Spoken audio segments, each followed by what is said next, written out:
আমরা এই পথশিশুদের প্রায় অনেক সময় নানান জায়গায় দেখে থাকি, কখনো বা রাস্তার মোড়ে, কখনো বা ট্রেনে।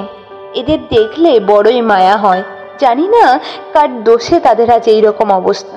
হয়তো তাদেরও একদিন উজ্জ্বল ভবিষ্যৎ হতো, তারাও হয়তো একদিন সমাজে মাথা উঁচু করে গায়ে বুট স্যুট পরে শহরের বড় অফিসগুলোতে কাজ করত। পুজোর দিনে সকলে মিলে তাদের বাড়িতেও জম্পেশ খাওয়া দাওয়া হতো। নতুন জামা কাপড় পরে পুজোয় প্যান্ডেলে প্যান্ডেলে প্রতিমা দর্শন করতে যেতাম। দীপাবলিতে তাদের ঘরেও আলো জ্বলে উঠত। কিন্তু এমনটা আমরা দেখতে পাই না বললেই চলে। এই পথশিশুদের নিয়ে মানুষরূপী কিছু অসুর তাদের স্বার্থ সিদ্ধি করে চলেছে। এই পথশিশুদের হাতেই চালান হচ্ছে নানান মাদক জাতীয় জিনিসপত্র। হয়তো তাদের এই বিষয়ে কোনো জ্ঞানই নেই, তারা হয়তো জানেও না তাদের দিয়ে কি কাজ করানো হচ্ছে। সারাদিন ভিক্ষা করে হয়তো তাদের প্রতিদিনের খাবারটা পর্যন্ত জোটে না, তাই কিছু টাকার জন্য তারা হয়তো এইসব কাজে যুক্ত হয়ে পড়েছে। কিন্তু কেন জানি না মাঝে মাঝে মনে হয় ভগবানও কি আজকাল ভেদাভেদ প্রথা শুরু করে দিয়েছে।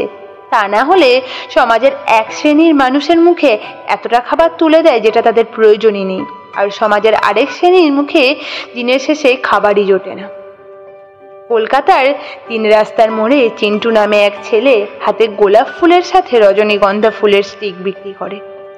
এমনই একদিন সে হাজির হয় রিমির সামনে। ছেলেটিকে দেখে রিমির তার নিজের কথা মনে পড়ল। এমনই তো কিছু বছর আগে রিমিও রাস্তায় রাস্তায় ফুল বিক্রি করত, নিজের আর ছোট ভাইয়ের স্বপ্ন পূরণ করার জন্য।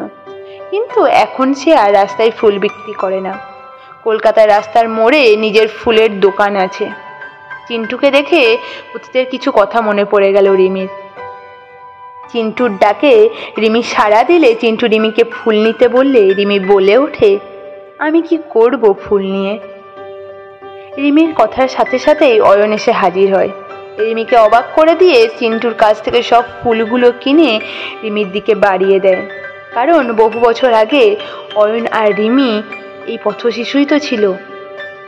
রিমি অবাক হয়ে অয়নের দিকে তাকিয়ে থাকলে অয়ন বলে উঠল, যে গল্পে রিমি আছে সে গল্পে অয়নকে তো থাকতেই হবে।